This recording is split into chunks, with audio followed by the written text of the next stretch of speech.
WWE's Apex Predator. The following contest is an elimination tag team match. Introducing first, from St. Louis, Missouri, weighing in at 250 pounds, he is the Apex Predator, the Viper, Randy Orton.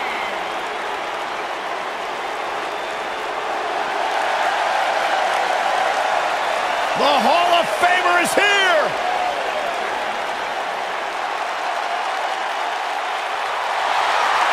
And his partner, from Toronto, Ontario, Canada, weighing in at 249 pounds, the Rated R Superstar, Edge! Edge has accomplished everything in his career. Cornerstone, one of the forefathers of the tables, ladders, and chairs match.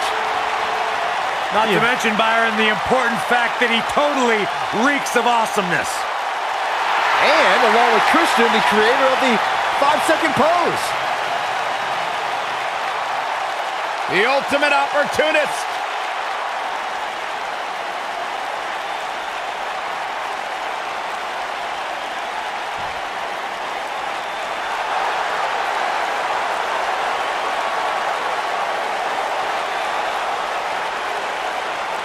No, not this guy.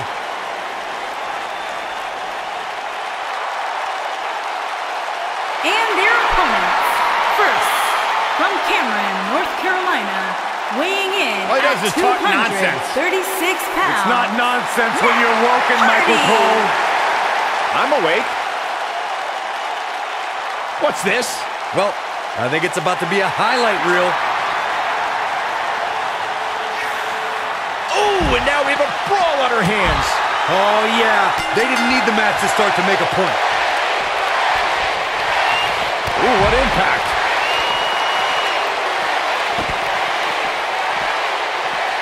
Right across the back of the neck. Close quarter. Brutal knee right to the face.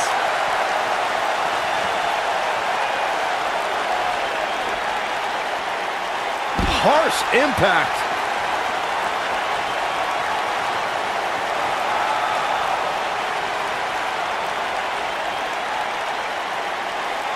For many years, members of the WWE Universe and the WWE Locker Room have felt that tag team matches should have two referees.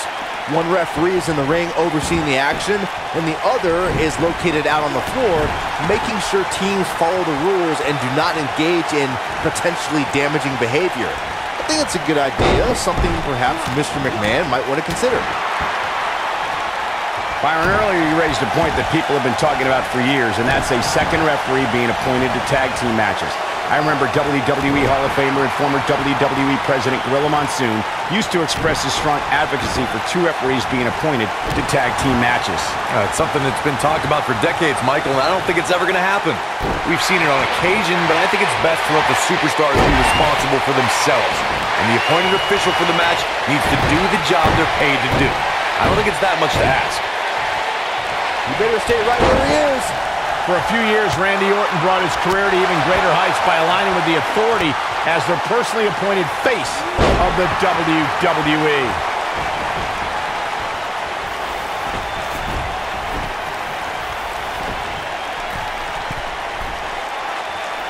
Bad move there.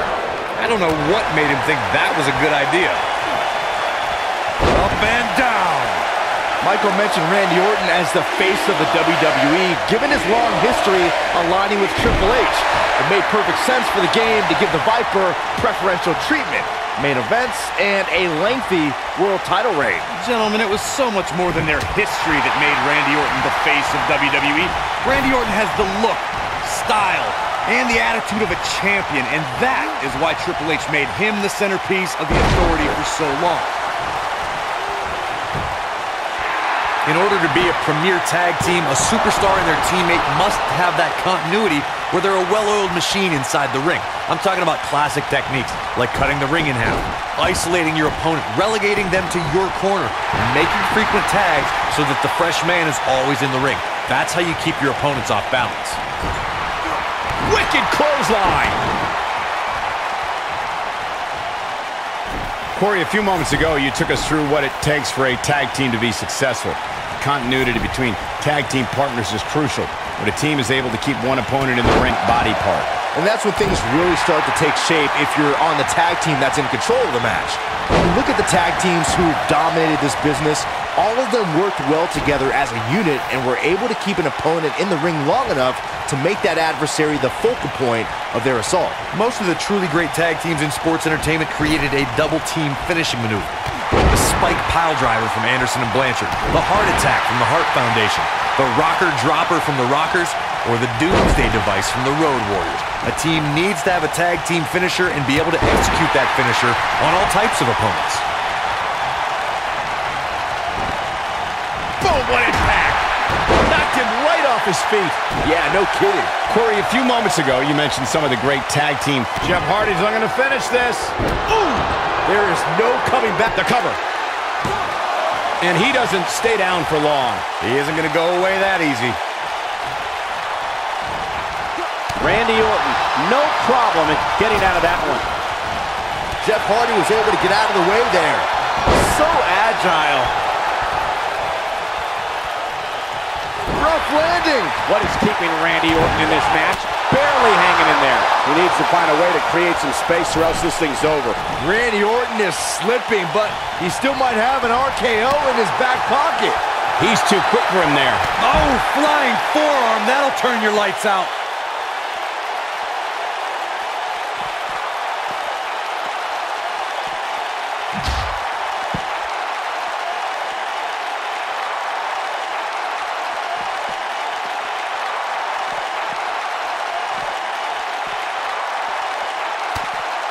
Unpredictable, fearless, and never hesitant to sacrifice his own body to take down an opponent, Jeff Hardy embodies the spirit of Team Extreme. I've been lucky enough to spend a lot of time with the Hardys since they returned, and they've even joined me for an exclusive interview on WWE Network. You can just tell by speaking with Jeff that his fearless nature comes from a spirit within him to be free. Jeff Hardy was able to get out of the way there. I want to expand on what was said about Jeff Hardy being fearless. Jeff Hardy takes fear, crumbles it up with caution, and throws it all out the window when it's time to do battle, and then he becomes the charismatic enigma. All right, let's be totally honest. Jeff Hardy's a maniac. He loves chasing the thrill of the next adrenaline rush, whether it's in his motocross or in the ring. The higher the perch, the more spectacular the flight. It was a magical moment. The WWE Universe erupted when suddenly the Hardy Boys music hit. Oh, it was awesome, Michael. The Hardys returned to WWE on the grandest stage of them all and introduced themselves to their opponents like only the Hardys could, with furious, high-flying tandem offense. I'm recalling what you gentlemen mentioned about how Jeff and Matt Hardy shocked the world, myself included, when they returned to WWE at WrestleMania to compete in the type of match they helped revolutionize. My ears have never... This is it. KO out of nowhere! That has got to be it. There's a pin now. 2! Oh my, how in the world did he kick out of that? I can't believe it. He just won't go away. When a superstar is in a tag team match and has endured heavy amounts of punishment, they must find a way back to their corner to tag their partner. Something that they have to try is doing create separation between them and their opponent. That space gives a superstar the ability to move and catch their breath. Oh, what a clothesline. Forcefully delivered. Corey, you touched on this before. Part of a tag team's ability to be successful is their ability to endure punishment and make their way to their partner when they need to tag out. One way to do that is to create that separation you spoke of so they have some space to gather themselves and time to make their way back to the corner. You're absolutely right, Michael. What's the use of having a tag team partner if you're not able to get to them when you got to tag out of the match? Getting that separation, it might be cliche, but it's true here. It ain't over until it's over.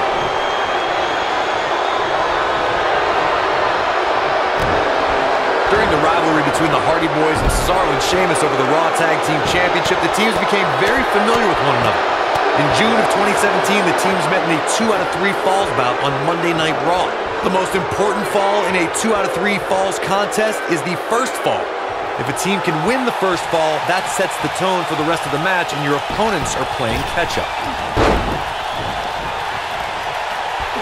The 2 out of 3 falls match that saw the Hardy Boys go at it with Cesaro and Sheamus was a throwback of sorts. Throughout the 1960s and 70s, championship title defenses and grudge matches were often decided. Here comes Spear! But he's running on fumes here. Does he have enough left in him to capitalize? Takes him down in a major way, too. He's got him covered. Jeff Hardy has been eliminated. There. Knocked off his feet. Now that's a takedown.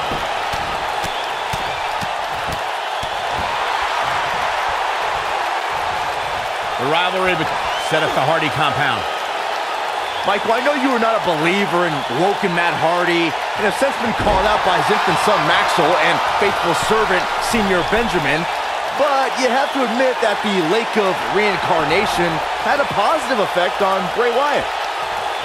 Axe handle finds its target. I have to interject because the Woken Warrior has said that you two obsolete mules cannot possibly convey the wonderful powers of the Lake of Reincarnation. Any further talk from you, and Vanguard 1 will initiate the boomstick protocol on this announce table. Okay, look, all I can point to is what's happened in the ring. Bray Wyatt mysteriously appeared to help Matt Hardy. Will it be 2? I can't believe it. He just kicked out. I don't know where he's finding the strength to stay in this one. Over 15 years into his WWE career, there were a few firsts left for Randy Orton to conquer. Uh-oh. Hung out to dry. Vintage Randy Orton. This is his opportunity to win this thing.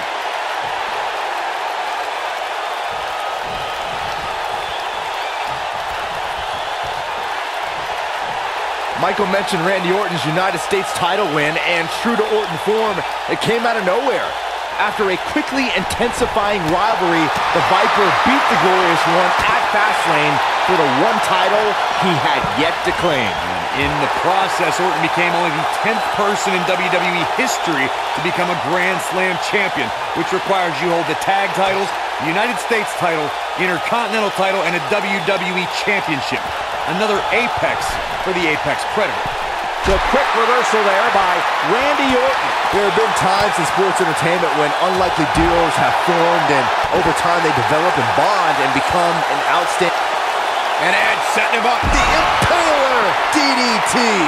That should do it.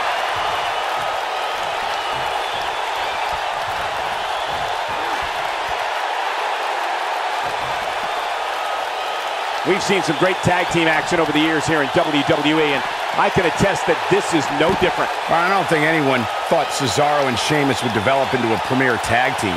Over time, the superstars realized that they were better as allies than as enemies. And when they combined their incredible strength, the results were something that couldn't be ignored. It was really unbelievable to witness the evolution of Cesaro and Sheamus as a team.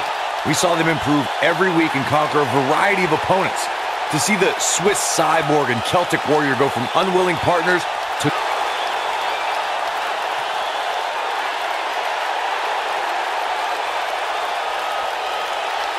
For someone to survive a battle against Randy Orton, 2 things are critical. 1, do not fall victim to the Viper's mind games. He's a master in psychological warfare. And number 2, stay away from the RKO.